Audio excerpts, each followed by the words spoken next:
Assalamualaikum warahmatullahi wabarakatuh. Perkenalkan, saya Zulaika Ramdhani, NIM C5001914.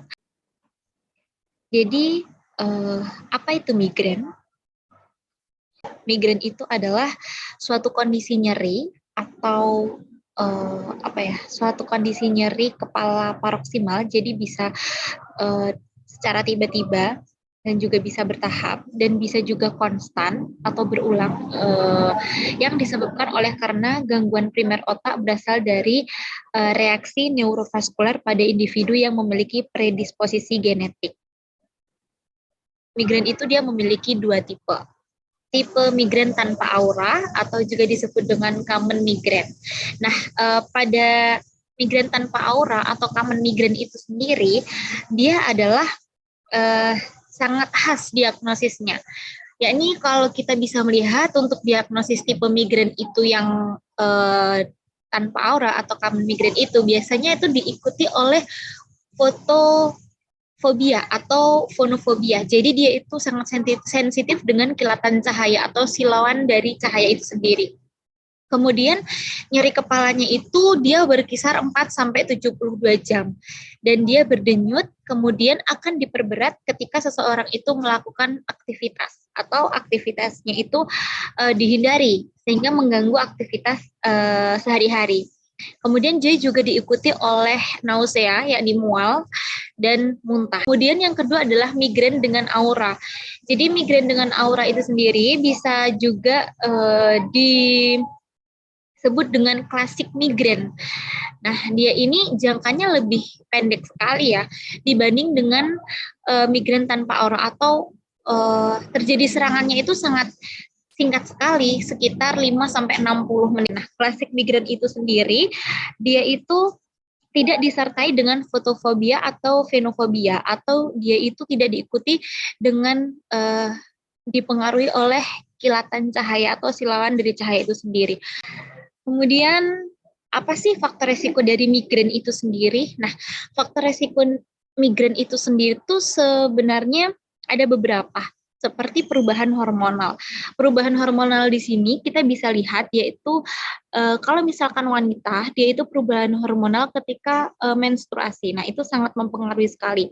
Kemudian ada stres, kemudian ada kurang tidur, atau oversleep. Jadi dia tidur yang berlebihan itu juga bisa menyebabkan migren. Kemudian ada pengaruh dari obat-obatan, kemudian ada merokok. Merokok itu juga bisa mengakibatkan migren. Jadi migren itu sendiri sebenarnya dia tuh genetik atau keturunan.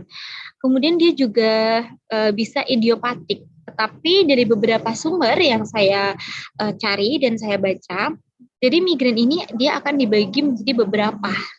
Ya, patofisiologi migren itu yang pertama adalah teori vaskuler.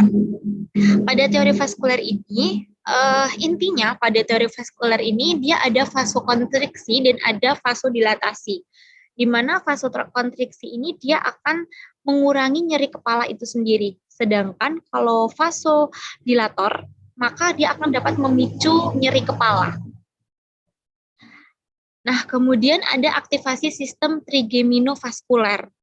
Kemudian ada patofisiologi adalah cortical spreading depression atau CSD. Nah, CSD ini merupakan gelombang depolarisasi seluler di korteks substansia grisea yang muncul dengan sendirinya. Nah, jadi karena adanya aktivasi sistem trigeminovaskuler itu bisa menyebabkan stimulasi neuron nosiseptif dan pembuluh darah dural. Sehingga dia itu bisa melepaskan yang namanya protein plasma dan zat penyebab yang bisa menyebabkan nyeri itu sendiri. Kemudian yang terakhir itu ada sensitasi neuronal. Nah, sensitasi neuronal ini kondisi di mana neuron menjadi sangat responsif sekali terhadap stimulasi nosiseptif dan non-nosiseptif. Nah, sensitasi ini akan menurunkan ambang batas nyeri serta meningkatkan magnitude respon. Terus terapinya apa sih yang bisa dilakukan? Nah, tata laksana ini ada beberapa. Yang pertama adalah tata laksana umum. Pada tata laksana umum itu sendiri, yang pertama adalah menghindari faktor pencetus. Nah, apa saja faktor pencetusnya? Faktor pencetus tadi ya, seperti perubahan hormonal atau menstruasi. Menstruasi mungkin tidak bisa dihindari karena akan berulang setiap bulan. Dan juga ini, merubah kebiasaan hidup, mungkin merokok, atau menjauhi bau yang terlalu menyengat. Kemudian tidak melakukan oversleep atau tidur yang berlebihan, itu juga yang bisa memicu migrain. Terapi abortif non-spesifik, kita akan memberi yang namanya analgesik dan NSAID.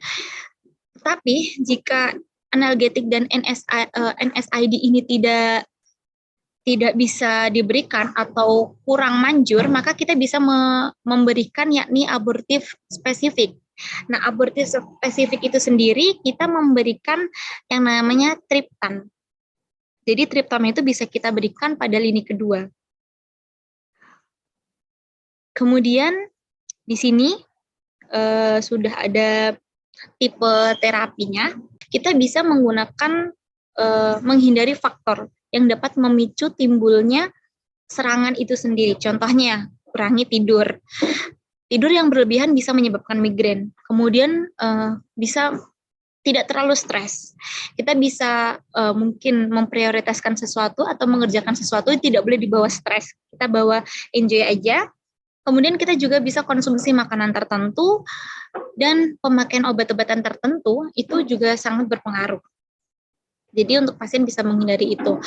Atau mungkin jika misalkan pasien itu sangat peka terhadap rangsangan cahaya, kita bisa menggunakan kacamata hitam seperti itu. Baik, alhamdulillahirrahmanirrahim, untuk penjelasan dari migrain itu sendiri sudah selesai.